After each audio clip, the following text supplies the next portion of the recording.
আল্লাহ রাব্বুল আলামিন বলেন, হে ঈমানদারেরা, কুতিবা আলাইকুমুস সিয়াম, তোমাদের উপরে রোজা ফরজ করা হয়েছে যেমনি ভাবে অতীতের মানুষের উপরেও ফরজ করা হয়েছিল। এই মাস সিয়াম তথা রোজার মাস, সাথে সাথে কিয়ামের মাস, মানে এই মাসে আমরা তারাবির নামাজ আদায় করি।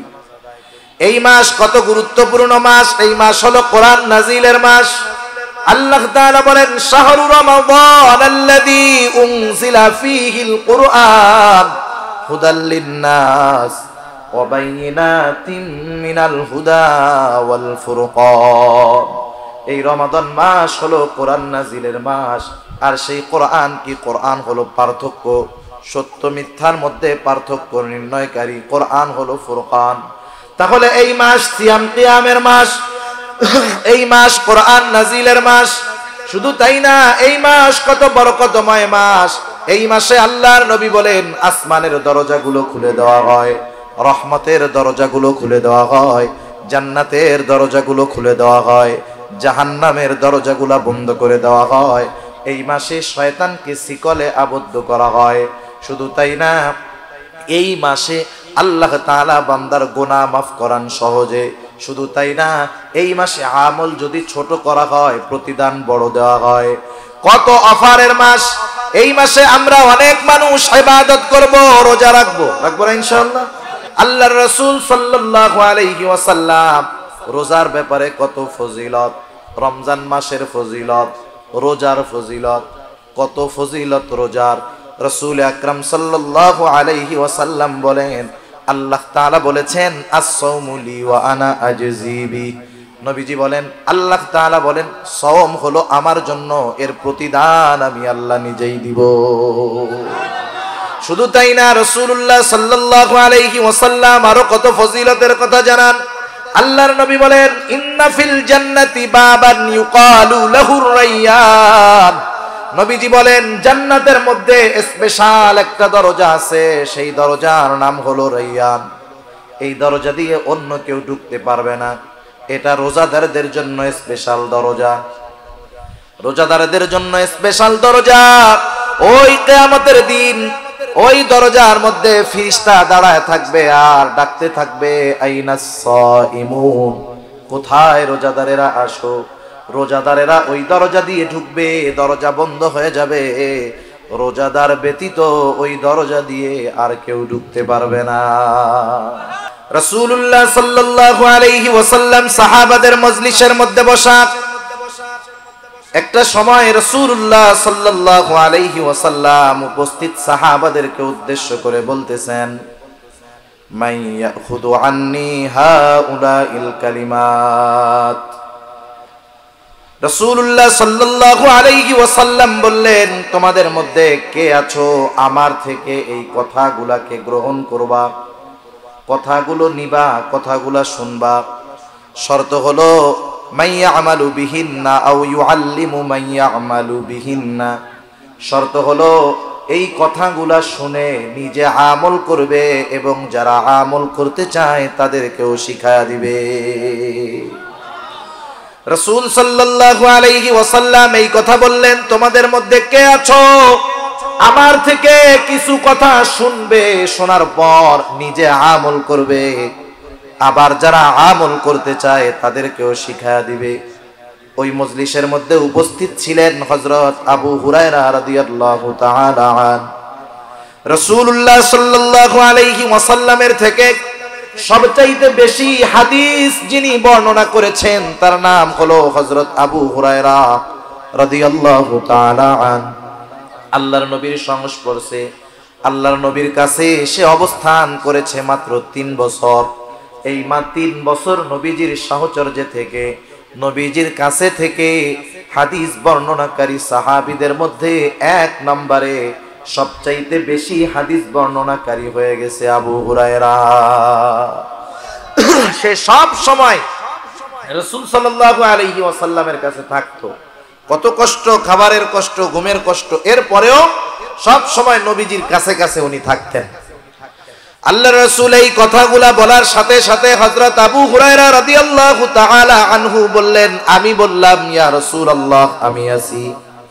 কুলতু আনা ইয়া রাসূলুল্লাহ, হে আল্লাহর রাসূল, আমি আবু হুরায়রা কথাগুলা শুনবো, শুধু শুনবো তাই নয়, নিজে আমল করব, আবার যারা আমল করতে চায় তাদেরকেও শিখায়া দিব। হযরত আবু হুরায়রা রাদিয়াল্লাহু তাআলা আনহু আল্লাহর রাসূলের কাছে আসলেন। তিনি বলেন, ফাখাযা বিয়াদি ফাআদ্দা খামসা। রাসূল সাল্লাল্লাহু আলাইহি ওয়াসাল্লাম আমার হাতটাকে শক্ত করে ধরলেন। একটা মানুষ কখন আরেকজনের হাত ধরবে? যখন তার সাথে সম্পর্ক ভালো, অথবা অনেক সময় দেখবেন গুরুত্বপূর্ণ কথা বলার সময়, বন্ধু হোক, ভাই হোক, বাবা হোক, অনেক মানুষ আছে সাথে গুরুত্বপূর্ণ কথা বলার সময় হাতটা শক্ত করে ধরে মনোযোগটা তার দিকে নেয়। রাসূলুল্লাহ সাল্লাল্লাহু আলাইহি ওয়াসাল্লাম আবু হুরায়রা রাদিয়াল্লাহু তাআলা আনহুর হাত ধরলেন। আবু হুরায়রা বলেন, ফাআদ্দা খামসান, গুনে গুনে নবীজি আমাকে 5টা উপদেশ দিলেন। কয়টা উপদেশ? আরো জোরে বলেন, কয়টা? 5টা উপদেশ দিলেন। 1 নম্বরে নবীজি বললেন, ও আবু হুরায়রা, ইত্তাকিল মাহারিমা তাকুন আবাদান নাস। রাসূলুল্লাহ সাল্লাল্লাহু আলাইহি ওয়াসাল্লাম 1 নম্বরে বললেন, ও আবু হুরায়রা, তুমি সকল প্রকার নিষিদ্ধ বিষয় থেকে বেঁচে থাকো, হারাম থেকে বেঁচে থাকো, পাপ থেকে বাঁচো, গুনার থেকে বাঁচো। ইত্তাকিল মাহারিম, সকল হারাম থেকে বেঁচে থাকো। তাহলে লাভটা কি হবে আবু হুরায়রা? যদি তুমি সব হারাম থেকে, নিষিদ্ধ বিষয় থেকে বাঁচতে পারো, তাকুন আবাদান নাস, তুমি নিষিদ্ধ বিষয়, হারাম জিনিস থেকে বাঁচো, তাহলে তুমি মানুষের মধ্যে সবচাইতে বড় আবেদ হয়ে যাবা। আর আমরা আবেদ কাকে বলি? যে নামাজ পড়ে, রোজা রাখে, তাহাজ্জুদ পড়ে, আওয়াবিন পড়ে, ইশরাক পড়ে, তাসবিহ তাহলিল পড়ে, সব নফল ইবাদত করে। আমরা মনে করি তারা আবেদ। এগুলা করার জন্য যে অনুৎসাহিত করা হচ্ছে তা না। সমস্যাটা কোথায় একটু বুঝেন। এগুলাও করে, আবার গুনাহও করে। লোক আছে না নাই?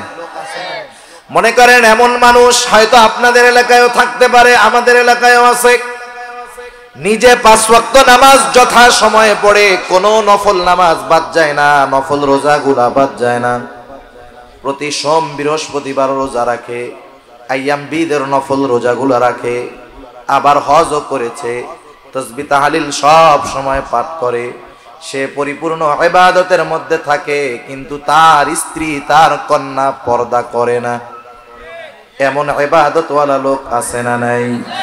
মনে রাখতে হবে, এই লোকটা যদিও ইবাদত করতেছে, কিন্তু গুনাহ ছাড়তে পারে নাই, পরিবারকে গুনাহ থেকে বিরত রাখতে পারে নাই, প্রকৃত পক্ষে লোকটা আবেদ হতে পারে না। সেজন্য নিষিদ্ধ বিষয় থেকে বাঁচলে আবেদ হওয়া যায়। রাসূলুল্লাহ সাল্লাল্লাহু আলাইহি ওয়াসাল্লাম সেই জন্য বলেন, ইত্তাকিল মাহারিমা তাকুন আবাদান নাস। এই যে রমাদান মাস আসতেছে, কত গুরুত্বপূর্ণ একটি মাস, কত ফজিলতময় একটা মাস। এই মাস ফজিলতে ভরপুর, কতগুলা ফজিলত, আলাদা একটা বয়ান করা যাবে শুধু এই মাসের ফজিলত নিয়ে। এই মাসটা হলো সিয়াম কিয়ামের মাস। এই মাসে আল্লাহ রোজা ফরজ করেছেন। আল্লাহ তাআলা বলেন, ইয়া আইয়ুহাল্লাযীনা আমানু কুতিবা আলাইকুমুস সিয়াম কামা কুতিবা আলাল্লাযীনা মিন ক্বাবলিকুম লাআল্লাকুম তাত্তাকুন। আল্লাহ রাব্বুল আলামিন বলেন, হে ঈমানদারেরা, কুতিবা আলাইকুমুস সিয়াম, তোমাদের উপরে রোজা ফরজ করা হয়েছে, যেমনি ভাবে অতীতের মানুষের উপরেও ফরজ করা হয়েছিল। এই মাস সিয়াম তথা রোজার মাস, সাথে সাথে কিয়ামের মাস, মানে এই মাসে আমরা তারাবির নামাজ আদায় করি। এই মাস কত গুরুত্বপূর্ণ মাস। এই মাস হলো কোরআন নাজিলের মাস। আল্লাহ তাআলা বলেন, শাহরু রমাদান আল্লাযী উনজিলা ফীহিল কুরআন হুদাল লিন-নাস ওয়া বাইয়িনাতিন মিনাল হুদা ওয়াল ফুরকান। এই রমাদান মাস হলো কোরআন নাজিলের মাস। আর সেই কোরআন কি? কোরআন হলো পার্থক্য, সত্য মিথ্যার মধ্যে পার্থক্য নির্ণয়কারী। কোরআন হলো ফুরকান। তাহলে এই মাস সিয়াম কিয়ামের মাস, এই মাস কোরআন নাজিলের মাস। শুধু তাই না, এই মাস কত বরকতময় মাস। এই মাসে আল্লাহর নবী বলেন আসমানের দরজাগুলো খুলে দেওয়া হয়, রহমতের দরজাগুলো খুলে দেওয়া হয়, জান্নাতের দরজাগুলো খুলে দেওয়া হয়, জাহান্নামের দরজাগুলো বন্ধ করে দেওয়া হয়। এই মাসে শয়তানকে শিকলে আবদ্ধ করা হয়। শুধু তাই না, এই মাসে আল্লাহ তাআলা বান্দার গুনাহ মাফ করান সহজে। শুধু তাই না, এই মাসে আমল যদি ছোট করা হয় প্রতিদান বড় দেওয়া হয়। কত অফারের মাস! এই মাসে আমরা অনেক মানুষ ইবাদত করব, রোজা রাখবো না ইনশাআল্লাহ? আমরা রোজা রাখবো, কিন্তু সমস্যা হলো কোথায়? আল্লাহর রাসূল সাল্লাল্লাহু আলাইহি ওয়াসাল্লাম রোজার ব্যাপারে কত ফজিলত, রমজান মাসের ফজিলত, রোজার ফজিলত, কত ফজিলত রোজার। রাসূল আকরাম সাল্লাল্লাহু আলাইহি ওয়াসাল্লাম বলেন, আল্লাহ তাআলা বলেছেন আস-সাওমু লি ওয়া আনা আজজি বি। নবীজি বলেন, আল্লাহ তাআলা বলেন সওম হলো আমার জন্য, এর প্রতিদান আমি আল্লাহ নিজেই দিব। শুধু তাই না, রাসূলুল্লাহ সাল্লাল্লাহু আলাইহি ওয়াসাল্লাম আরো কত ফজিলতের কথা জানান। আল্লাহর নবী বলেন, ইন্না ফিল জান্নাতি বাবান ইউকালু লাহুর রায়্যান।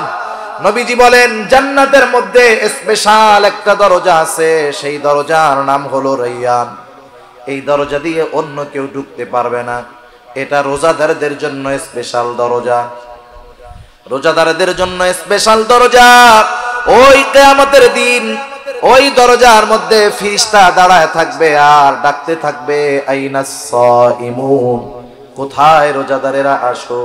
রোজাদারেরা ওই দরজা দিয়ে ঢুকবে, দরজা বন্ধ হয়ে যাবে, রোজাদার ব্যতীত ওই দরজা দিয়ে আর কেউ ঢুকতে পারবে না। শুধু তাই না, রাসূল আকরাম সাল্লাল্লাহু আলাইহি ওয়াসাল্লাম আর হাদিসের মধ্যে বলেন, আল্লাহ রাব্বুল আলামিনের নবী জানায় দেন, আস-সাওমু জুন্নাতুন, সাওম হলো ঢাল স্বরূপ। মানুষ যেমন নিজেকে শত্রুর অস্ত্রের থেকে ঢালের দ্বারা নিজেকে যেমন হেফাজত করে, রোজাদার কিয়ামতের দিন তার রোজার দ্বারা নিজেকে জাহান্নামের আগুন থেকে হেফাজত করবে। কত ফজিলত! রোজাদার না খায়া থাকলে একটা গন্ধ হয় গালে, অনেকে বুঝে না, অনেকে মনে করে রোজার দিন তো মুখে গন্ধ হইলে আল্লাহর কাছে খুব ভালো লাগে, এই চিন্তা কইরা মেসওয়াকও বাদ বেরাসও বাদ কিছুই করে না। আছে না এরকম? খবরদার, এই চিন্তা করা যাবে না যে মুখের গন্ধ, না না।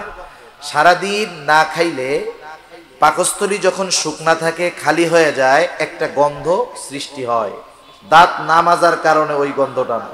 সেজন্য মেসওয়াক করতে হবে রোজার দিনে, কোনো সমস্যা নেই। ওই পাকস্থলী খালি থাকার কারণে একটা গন্ধ হয়। যেমন আপনি যখন বাড়িতে যান বা গ্রামের বাড়িতে যান বা বাসা থেকে অনেক দিনের জন্য বের হন, বাসা ধুয়ে মুছে পরিষ্কার করে রেখে যাওয়ার পরেও 2-3 সপ্তাহ পরে যখন বাসায় আসেন, একটা গন্ধ সৃষ্টি হয়, নাকে পাওয়া যায়, ঠিক কিনা বলেন? ওই রকম পাকস্থলীতে যখন খাবার যায় না, শুকনা থাকে, একটা গন্ধ বের হয়। রাসূলুল্লাহ সাল্লাল্লাহু আলাইহি ওয়াসাল্লাম বলেন, লা খুলুফু ফামিস সাইমি আতয়াবু ইনদাল্লাহি মির রিহিল মিস্ক।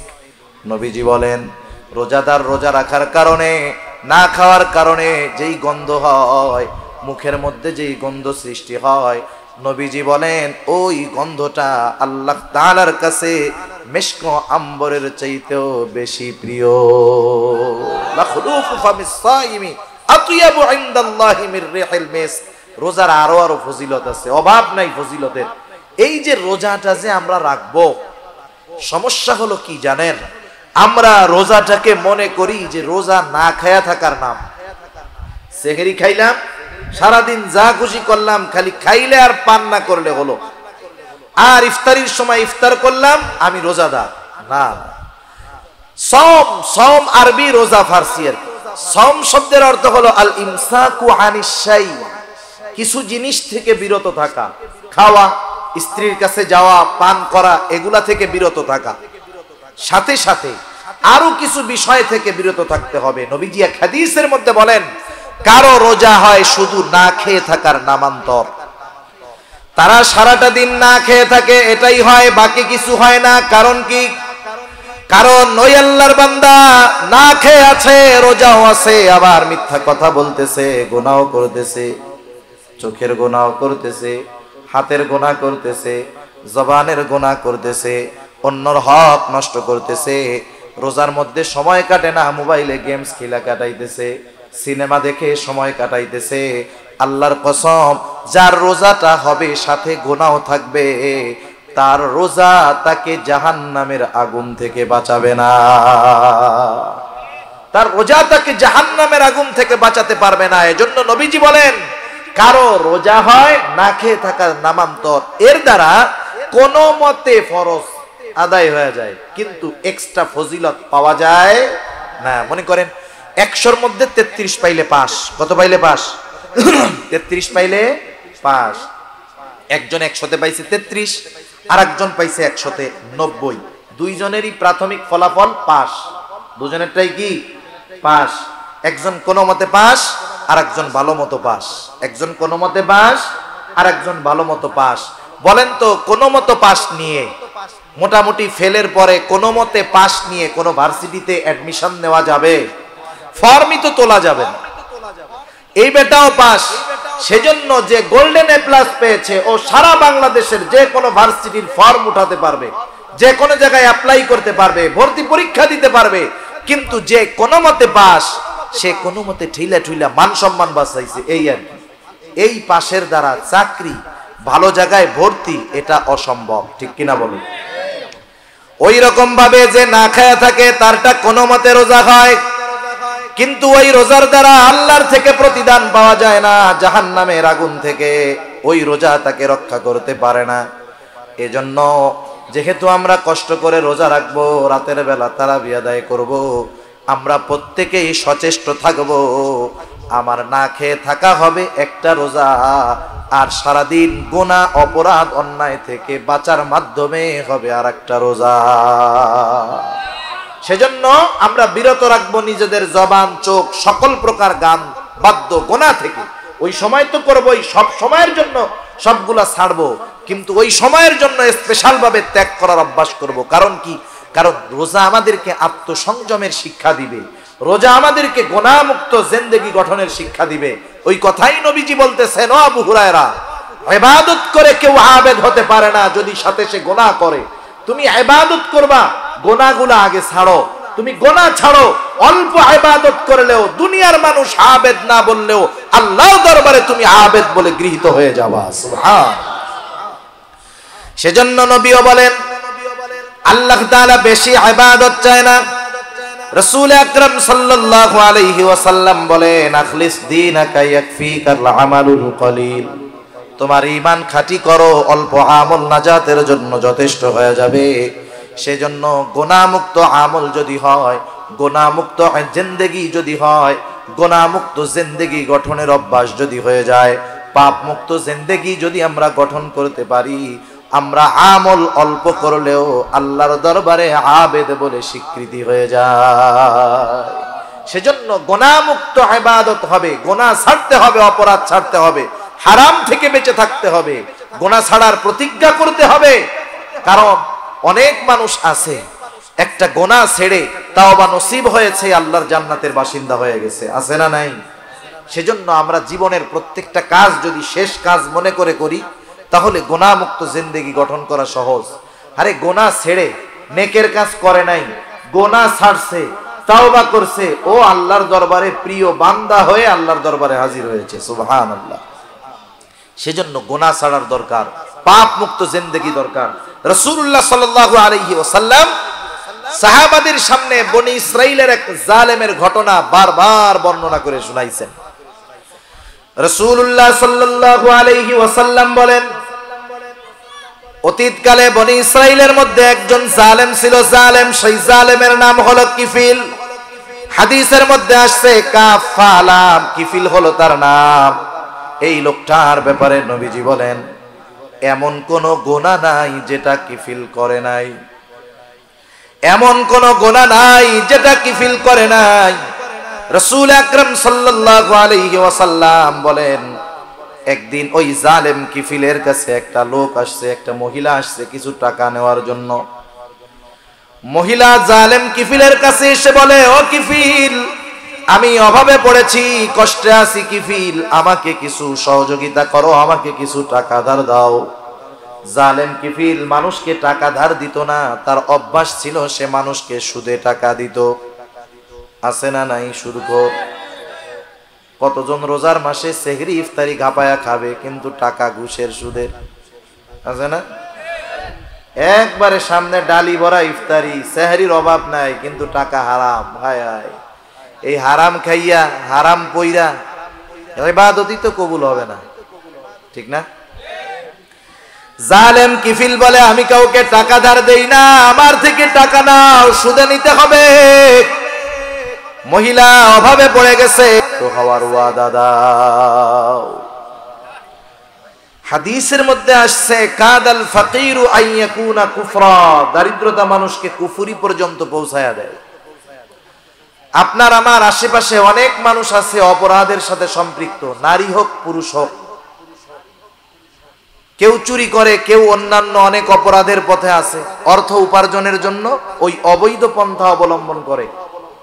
আপনি একটু নিরিবিলি তাকে ডাক দিয়ে জিজ্ঞাসা করবেন যে তুমি যে চুরি করতেছো, এই লাইনে আসছো, এটা কি ভালো কাজ, কেন আসছো? অধিকাংশ মানুষের উত্তর একটাই হবে আমার মনে হয়, যে এই পথে আমার আসার কারণ হলো আমার অভাব। আমি অভাবের কারণে চুরি করি, অভাবের কারণে ছিনতাই করি। একটা সময় আস্তে আস্তে সে কি হবে? চোর থেকে ডাকাত হবে, খুনি হবে, সন্ত্রাসী হবে, ঠিক কিনা বলেন? এখন এখানে আমাদের কিছু সামাজিক দায়বদ্ধতা আছে, শহরে হোক গ্রামে হোক। আমি যখন দেখব আমার কোনো প্রতিবেশী অভাবের কারণে তার স্বভাব নষ্ট হচ্ছে, গোনার পথে যাচ্ছে, ছেলে হোক মেয়ে হোক পুরুষ হোক নারী হোক, তখন তার প্রতিবেশী হিসাবে আমার দায়িত্ব হলো, আমি যদি সামর্থ্যবান হই, আমার আশেপাশে বন্ধু বান্ধব যদি সামর্থ্যবান থাকে, আমাদের উচিত হবে তাকে সহযোগিতা করা, গোনার থেকে ফেরানো। কারণ ওই ছেলেটা চুরি করেছে, আপনি যদি তাকে মামলা দিয়ে জেলে দেন, ও জেলের মধ্যে গিয়ে তো আর আল্লাহর ওলিদের সাথে থাকবে না। ও চুরি ডাকাতি করছে, ওদেরকে চোর ডাকাতদের সাথেই রাখবে। ওইখানে গিয়ে চুরির দায়ে জেলে গিয়ে ডাকাতি শিখে আসবে, এরপরে আইসা ডাকাতি করবে। যারা ওকে জেলে দিয়েছে তাদের বাড়িতে ডাকাতি করবে, খুনিদের সাথে থেকে খুন কিভাবে করতে হয় শিখে আসবে। ওই পরিস্থিতি হওয়ার আগে আপনারা 10 জন 20 জন 30 জন 40 জন মিলে আপনারা কিছু টাকা দিয়ে 200 500 100 টাকা দিয়ে একটা রিক্সা কিনে দেন না। এরপরে ওরে বলেন যে এই যে 10,000 20,000 টাকা দিয়ে তোর একটা রিক্সা কিনে দিলাম, তুই রিক্সা চালায় খা, তবু গোনার পথে যাস না। একটু আবেগ নিয়ে বলেন, দরদ নিয়ে বলেন। এই ছোট একটু সামাজিক কাজ, সমাজের কর্ম, 10 জনে মিলে একটু সহযোগিতা একটা মানুষকে পাপের থেকে ফেরাতে পারে, ঠিক কিনা বলেন? একটা পরিবারের খাবারের ব্যবস্থা করতে পারে। সেজন্য এই বিষয়গুলো আমাদের খেয়াল রাখার দরকার। কারণ কি জানেন? কারণ আমি সামর্থ্যবান মানুষ, আমাকে আল্লাহ তাআলা ক্ষমতা দিয়েছে, আমি খেতে পারি আর একজনকে খাওয়াতে পারি। আমার কোনো প্রতিবেশী যদি অপরাধ করে, গোনাহ করে, কিয়ামতের দিন যদি আল্লাহর দরবারে সে আসামির কাঠগড়ায় যায়, সে একা ওই কাঠগড়ায় দাঁড়াবে না। আমি সামর্থ্য থাকার পরেও তাকে সহযোগিতা না করার কারণে ওই অপরাধীর সাথে আমাকেও আল্লাহর আদালতে অপরাধীর সাথে দাঁড়াতে হবে, ঠিক কিনা বলেন? সেজন্য হাদিসের মধ্যে আসছে কিয়ামতের দিন আল্লাহ রাব্বুল আলামিন একদল মানুষকে বলবে, শোনো, আমি অভুক্ত ছিলাম, দুনিয়াতে তোমরা আমাকে খানা দাও নাই। আমি পিপাসিত ছিলাম, আমাকে তোমরা পানি দাও নাই। আমি বস্ত্রহীন ছিলাম, বস্ত্র দাও নাই। মানুষরা বলবে, আল্লাহ, আপনার তো এগুলার কোনো কিছুর প্রয়োজন নাই, আপনি কারো মুখাপেক্ষী নয়, এগুলার মুখাপেক্ষী নয়। আপনাকে যদি পাইতাম অবশ্যই দিতাম। তখন আল্লাহ তাআলা বলবে, ও আমার গোলাম, তোমার প্রতিবেশী অভুক্ত ছিল, তাকে তুমি খানা দাও নাই, বস্ত্রহীন ছিল, বস্ত্র দাও নাই, পিপাসিত ছিল, পানি দাও নাই, চিকিৎসার দরকার ছিল, তুমি চিকিৎসা করাও নাই। অথচ তুমি সামর্থ্যবান ছিলা, তুমি যদি তোমার প্রতিবেশীকে সাহায্য সহযোগিতা করতা, ওইটা আমি আল্লাহ পেয়ে যাইতাম। সেজন্য কোন প্রতিবেশী যদি অভাবগ্রস্ত থাকে, সেটা খেয়াল রাখার দায়িত্ব আমাদের। যাই হোক, এইবার জালেম কিফিলের শর্ত মহিলা মেনে নিল। অভাবের কারণে, প্রয়োজনের কাছে হেরে গেল মহিলা, জালেম কিফিলের শর্ত মেনে নিল। নির্ধারিত দিনে জালেম কিফিল মহিলার কাছে হাজির। একেবারে দরজা জানালা আটকানো, কেউ বাধা দেওয়ার নাই। জালেম কিফিল সে তার কর্ম করার জন্য প্রস্তুতি নিচ্ছে। আর মহিলা থরথর করে কাঁপতেছে, মহিলার দেহটা থরথর করে কাঁপতেছে। কিফিল মহিলার অবস্থা দেখে বলে, ও মহিলা, তুমি কাঁপো কেন? আমি তো তোমাকে জোর করি নাই, তুমি নিজে আমার শর্ত মেনে নিয়ে টাকা নিয়েছো, আমি তোমার উপরে কোনো প্রেসার ক্রিয়েট করি নাই। এইবার মহিলা বলতেছে, ও কিফিল, আমি তো কোনোদিন এই গুনাহ করি নাই, পাপের সাথে জড়াই নাই। ও কিফিল, আমার তো বড় ভয় হয়। ও কিফিল, তোমার সাথে জিনা করার পর আমি না জানি যদি মারা যাই, তাহলে কিয়ামতের দিন আল্লাহ রাব্বুল আলামিনের দরবারে আমি জিনাকারদের কাতারে আমাকে দাঁড়াতে হবে। আমি কান্না করতেছি আল্লাহর ভয়। কার ভয়? জোরে বলেন, কার ভয়? আল্লাহ তাআলার ভয়। জালেম কিফিলের একটা কথায় হয়তো অন্তরের পরিবর্তন চলে আসছে। সে হয়তো চিন্তা করছে, দেখো আমি জীবনে কোন গুনাহ নাই করলাম না, অথচ মহিলা একটা গুনাহ করবে, তাও ইচ্ছা করে নয়, বাধ্য হইতেছে করতে, তাই তার এত ভয়। আর আমার জিন্দেগি তো গুনাহ ছাড়া কিছু নাই। তার মধ্যে তাওবার অনুভূতি, তাওবার অনুশোচনা জাগ্রত হলো, গুনার থেকে ফিরলো, তাওবা করলো। মহিলাকে টাকাগুলা দিয়া কাপড় পরে বলতেছে, ও মহিলা, তোমাকে টাকাগুলো আমি সদকা করে দিলাম। 60 দিরহাম ধার নিয়েছিল, সদকা করে দিলাম। আর শুনে রাখো, আজকে থেকে আমি আর কোনো গুনাহ করব না, পাপ করব না। জালেম কিফিল তওবা করে বাড়িতে চলে গেল। ঘটনাক্রমে রাতের বেলায় দুনিয়া থেকে চলে গেল জালেম কিফিল। এলাকায় যদি কোনো জালেম মারা যায়, যার অত্যাচার জুলুমে এলাকার মানুষ নির্যাতিত, নিষ্পেষিত, নিপীড়িত, এরকম কিছু জালেম কিছু কিছু এলাকায় আছে না নাই? ও পয়সা থাকলে ওরে জোরে সালাম দেয় ভয়ে। মানুষকে সম্মান কয়েক কারণে করে, একটা করে তার ব্যক্তিত্বের কারণে, আর একটা করে তার ভয়ে, ঠিক না? মনে করেন অনেক সময় আপনারা মুরব্বীদেরকে সালাম দেন, দুর্বল মানুষ, কেন সালাম দেন? সম্মানের কারণে। ওলামায়ে কেরাম সম্মান করেন, সালাম দেন সম্মানের কারণে। অনেক সময় কাল্লু মস্তানরেও সালাম দেন, দেন না? কেন দেন? ভয়ে, না জানি সালাম না দিলে কোন সময় কি করে বসে, তার ঠিক আছে। সেজন্য মানুষ জালেমদেরকেও সম্মান করে ভয়ে। ওই ধরনের কোন জালেম যদি মারা যায়, অনেক মানুষ মারা গেলে দোয়া পড়ে ইন্না লিল্লাহ, কিন্তু ওই ধরনের কোন জালেম মারা গেলে মুখে ইন্না লিল্লাহ, অন্তরে বলে আলহামদুলিল্লাহ, ঠিক কিনা বলে? জালেম কিফিল মারা গেছে, এলাকার মধ্যে খবর ছড়ায় গেছে কিফিল মারা গেছে, এলাকার মানুষ খুশি, কিন্তু কিফিল তো গত রাত্রে তওবা করছে। হাদিসের মধ্যে আসছে, আল্লাহ রাব্বুল আলামিন কিফিলের দরজার মধ্যে কুদরতি ভাবে লিখে দিয়েছে, তোমরা কিফিলকে জালেম বলো না। কিফিল তওবা করেছে, আমি আল্লাহ কিফিলের গুনাহগুলা ক্ষমা করে দিয়েছি। তাহলে দেখেন, গুনাহ ছাড়ার মাধ্যমে আল্লাহর বন্ধু হওয়া যায়, আল্লাহর ওলি হওয়া যায়, বড় আবেদ হওয়া যায়। আমি ইবাদত করলাম, নামাজ পড়লাম, রোজা রাখলাম, তাহাজ্জুদ পড়লাম, মানুষের হক নষ্ট করলাম, নিজে গুনাহ করলাম, চোখের গুনাহ করলাম, হাতের গুনাহ করলাম, পায়ের গুনাহ করলাম, রোজা রাখলাম, জবান দিয়ে গীবত করলাম, পরনিন্দা করলাম, আমি অন্যের হিংসা বিদ্বেষ অন্তরের মধ্যে লালন করলাম। এই যে ইবাদত করলাম, এই ইবাদতগুলা আমাকে আবেদ বানাতে পারবে না যতক্ষণ না আমি গুনাহ ছাড়বো। সেজন্য গুনাহ মুক্ত জিন্দেগি গঠন করতে হবে। যে কোনো পাপ করার আগে চিন্তা করতে হবে যে এই পাপটা করতে করতে আমি যদি মারা যাই। একটা সময় মানুষ বৃদ্ধ হলে মারা যাইতো, আগের সময় এই সিস্টেমটা ছিল, কিন্তু এখনকার সময় সমীকরণ বলতেছে যে বর্তমান সময়ে মৃত্যুর হার বৃদ্ধদের চাইতে যুবক বয়সের মানুষদের বেশি। যুবক মানুষের মৃত্যুর হার বেশি, অ্যাক্সিডেন্ট করে মরে, স্ট্রোক করে মরে, বিভিন্ন নেশাদ্রব্য পান করার মাধ্যমে মরে। সর্বসাকুল্য যুবক তরুণ প্রজন্মের মধ্যে মৃত্যুর হার বেশি। মনে করেন আপনি সিনেমা দেখতেছেন একা একা এক রুমে, কেউ দেখতেছে না, এটা দেখতে দেখতে যদি আপনি মারা যান, বলেন তো ওইখানে তো গুনাহ হবে, রহমতের ফেরেশতা আসতে পারবে? তাহলে এই মৃত্যুটা কেমন মৃত্যু হবে? আপনি রাতে ঘুম আসতেছে না, কানের মধ্যে ইয়ারফোন দিয়ে, হেডফোন দিয়ে আপনি গান শুনতে শুনতে ঘুমাচ্ছেন। এই ঘুম তো আপনার জীবনের শেষ ঘুম হতে পারে। আপনি কি করতে করতে ঘুমাইলেন চিন্তা করেন তো। ইমানি মৃত্যু সম্ভব? আপনি বাসে গেছেন, রোড অ্যাক্সিডেন্টে মারা যায়, আমরা তো দোয়া করি আল্লাহ তার শহীদের দরওয়াজা দিয়েন, শহীদের মর্তবা দিয়েন, কিন্তু ও যখন বাস অ্যাক্সিডেন্ট করতেছিল তখন গান শুনতে শুনতে ঘুমাইতেছিল। সেজন্য গোনা ছাড়তে হবে আগে, গোনা ছাড়া বড় আবেদ হওয়া যায় না। এজন্য রাসূলুল্লাহ সাল্লাল্লাহু আলাইহি ওয়াসাল্লাম এক নম্বরে বললেন, ইত্তাকিল মাহারিমা তাকুন আ'বাদান নাস। ও আবু হুরায়রা, তুমি নিষিদ্ধ বিষয়গুলা ছাড়ো, মানুষের মধ্যে বড় আবেদ হয়ে যাবা। আর একটা হাদিস আপনাদেরকে শোনাই। রাসূল আকরাম সাল্লাল্লাহু আলাইহি ওয়াসাল্লাম একদিন ফজরের নামাজের পূর্বে মসজিদে নববীর মধ্যে বসে আছেন। ফজরের নামাজের পূর্বে হঠাৎ করে রাসূলুল্লাহ সাল্লাল্লাহু আলাইহি ওয়াসাল্লাম বলতেছেন, শোনো, এখন যেই ব্যক্তি দরজা দিয়ে ঢুকবে সে জান্নাতি।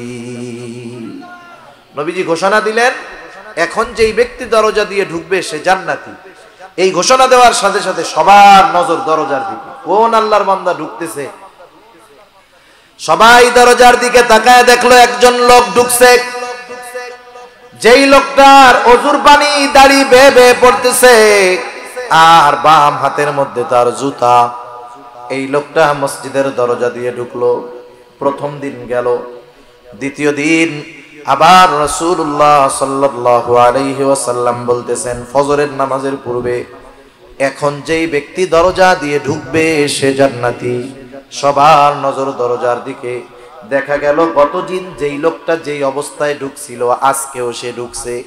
তার মানে অজুর পানি দাড়ি বেয়ে পড়তেছে আর হাতের মধ্যে জুতা নিয়ে মসজিদে ঢুকলো।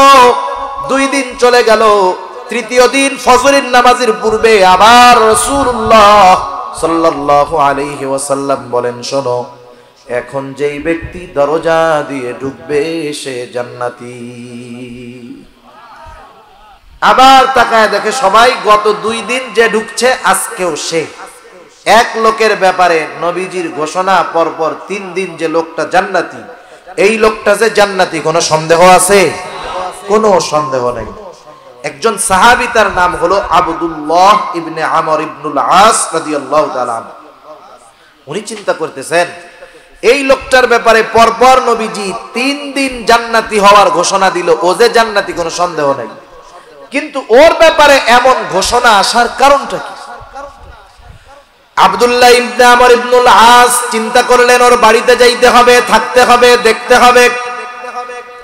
আব্দুল্লাহ ইবনে আমর ইবনুল আস ওই লোকটার কাছে গিয়ে বলে, ও ভাই, আমি 3টা দিন তোমার বাড়িতে মেহমান হতে চাই, 3টা রাত তোমার বাড়িতে থাকবো।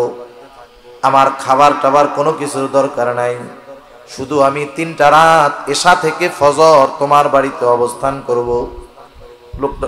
লোকটা বলে, ঠিক আছে, কোনো অসুবিধা নাই।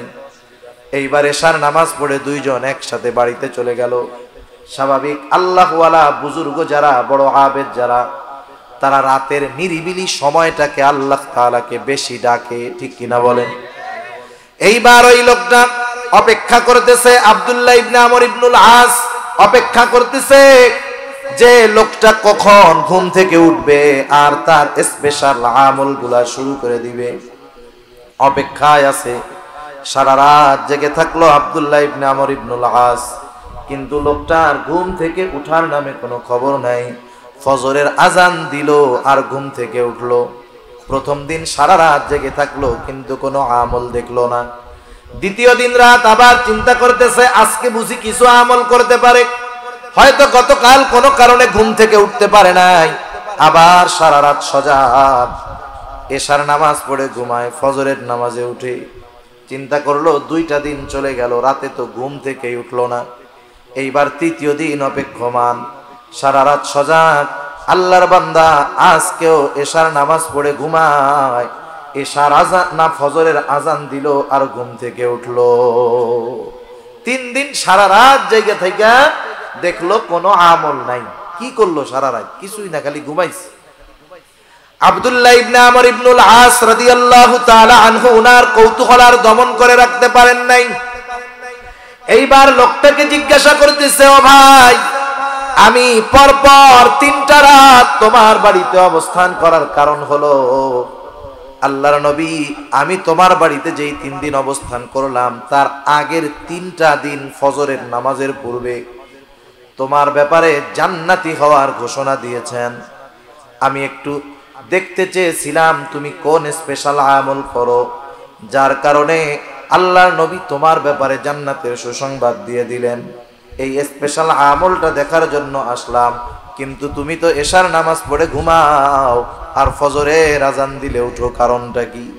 এইবার লোকটা বলে, শোনো ভাই, রাসূলুল্লাহ সাল্লাল্লাহু আলাইহি ওয়াসাল্লাম যদি আমার ব্যাপারে এমনটা বলে থাকেন তো আলহামদুলিল্লাহ। তুমি যে আশায় রাত্রি যাপন করেছো যে আমি কোনো স্পেশাল আমল করি নাকি, তুমি শুধু শুধু রাত জেগেছো। তুমি আমাকে ওই 3 দিন যেমনটা দেখেছো প্রতিটা দিন আমার এমন ভাবেই কেটে যায়। তার মানে আমি রাত্রে জাগিও না, কোনো নফল ইবাদত করি না। যারা করে অভ্যাস আছে, যারা করেন বাদ দিবেন না, এটা আমি অন্য জিনিসের জন্য বলতেছি। এখন দেখেন, তাহলে তুমি কোন আমলের কারণে এমন হয়েছে? বলে হ্যাঁ, আমার একটা জিনিস মনে হয় এটার জন্য হতে পারে। আমি 5 ওয়াক্ত নামাজ পড়ি, 5 ওয়াক্ত নামাজ পড়ি, হারাম হালাল বেঁচে চলি, অন্যের হক নষ্ট করি না। যতটুকু ফরজ ওয়াজিব সুন্নাত আছে এইটুকু করি। বলেন, ফরজ ওয়াজিব সুন্নাত, সুন্নাতে মুআক্কাদা, এটা একটা মুমিনের জন্য স্বাভাবিক কর্ম, ঠিক কিনা বলেন? নামাজ পড়া এটা স্পেশাল কোনো ক্রেডিট না। আমি নামাজ পড়ি, নামাজি, এটা কোনো ক্রেডিট না। এটা আমার দায়িত্ব, এটা আমার কর্ম, এটা আল্লাহর পক্ষ থেকে আমার প্রতি আদেশ, এটা আমি করতে বাধ্য। তা আমি ওইগুলাই করি। আর অতিরিক্ত কি করি? যখন রাতে আমি ঘুমাইতে যাই, বিছানায় শোয়ার পরে আমাকে যারা কষ্ট দিয়েছে আমি তাদেরকেও মাফ করে দেই, আর কারো ব্যাপারে যদি আমার কোনো কষ্ট থাকে আমি তাদেরকেও মাফ করে দেই। সুবহান। মানে আমি আমার অন্তরটাকে ক্লিয়ার কইরা ঘুমাই। এখন বলেন, এই সাহাবী 5 ওয়াক্ত নামাজ পড়ছে, এতটুকু ফরজ ওয়াজিব সুন্নাত গুলা মেনে চলছে, আর এক্সট্রা ওই আমলটা করছে, অথচ এতটুকু আমল আল্লাহর রাসূল সাল্লাল্লাহু আলাইহি ওয়াসাল্লাম তার ব্যাপারে জান্নাতের সুসংবাদ দিয়ে দিয়েছেন। সুবহানাল্লাহ।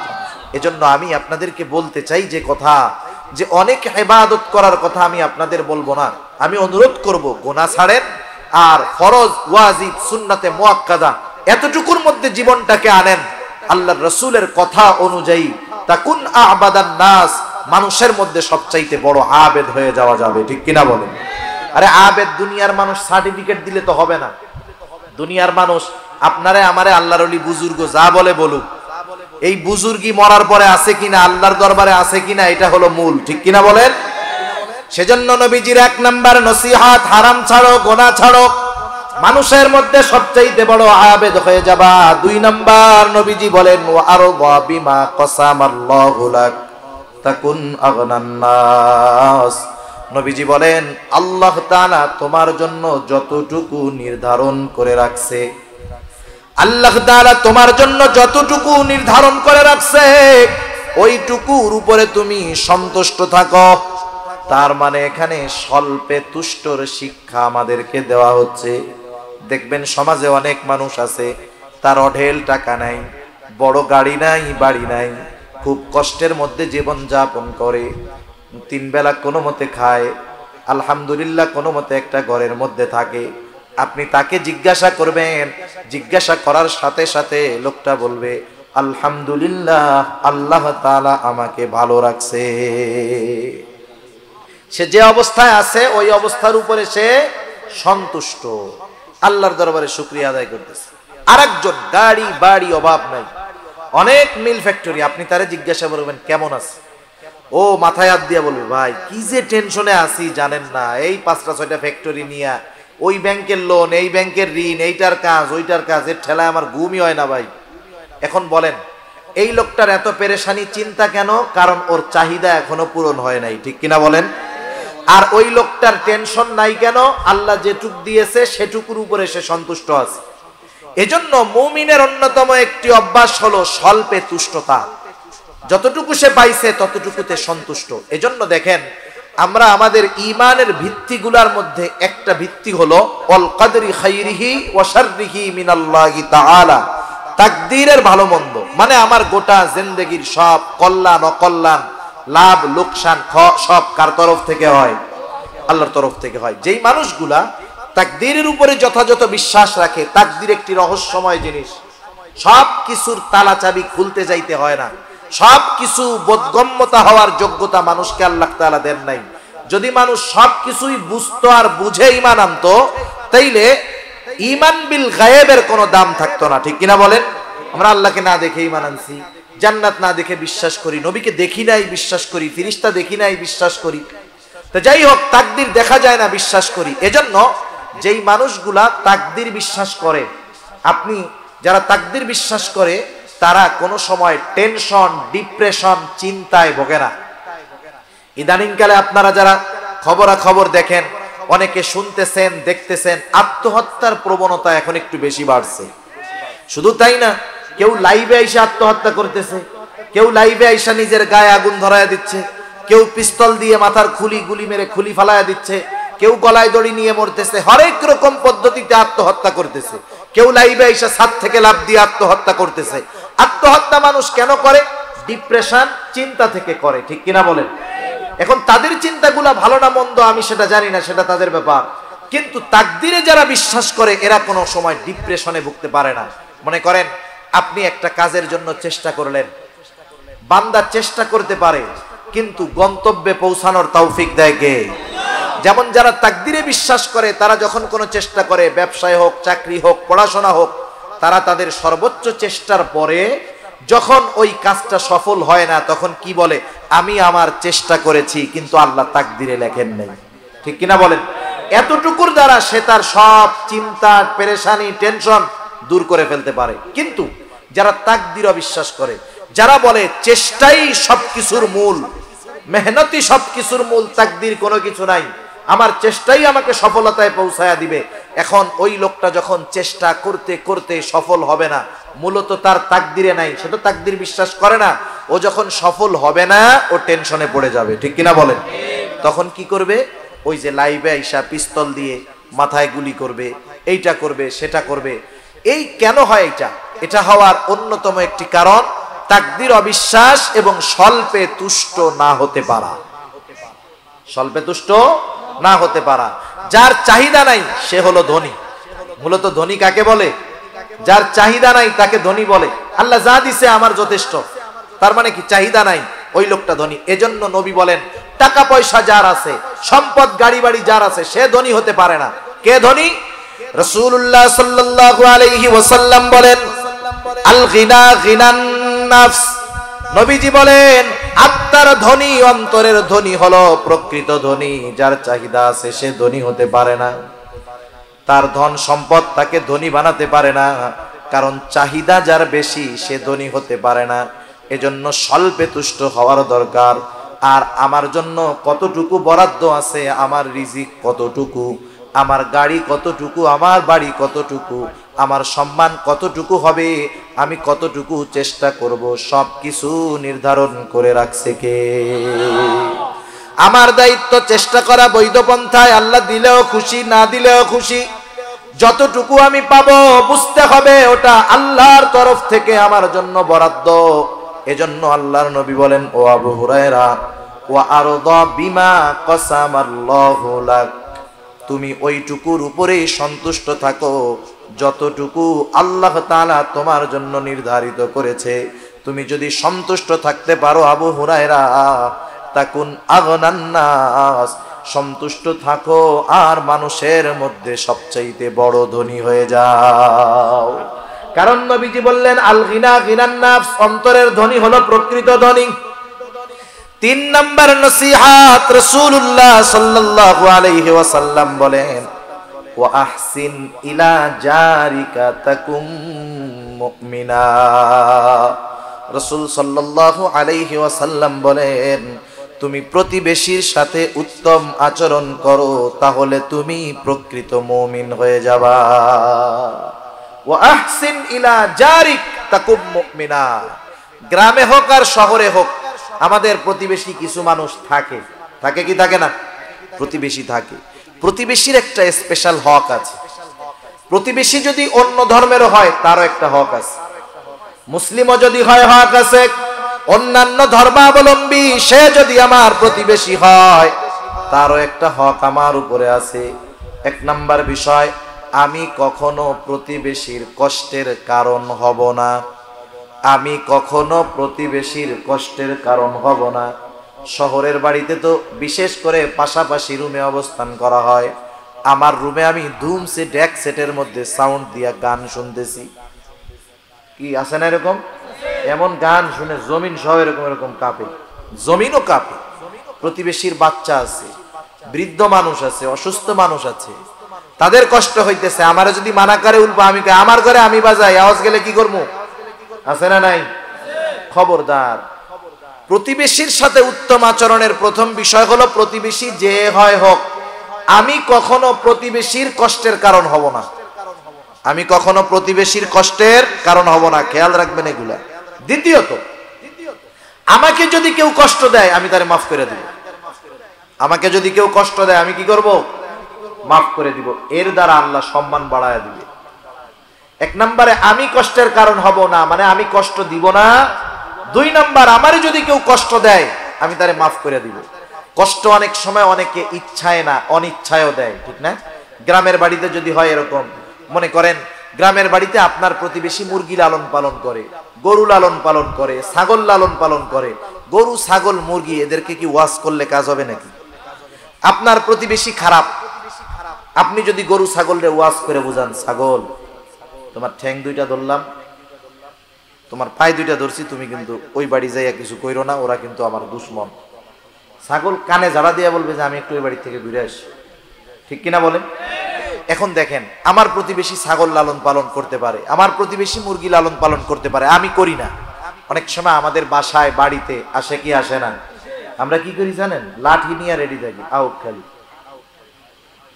খবরদার, কেউ যদি এই ধরনের কোনো কষ্ট কারো মাধ্যমে আসে, আমি তার উপরে বিরক্ত হব না।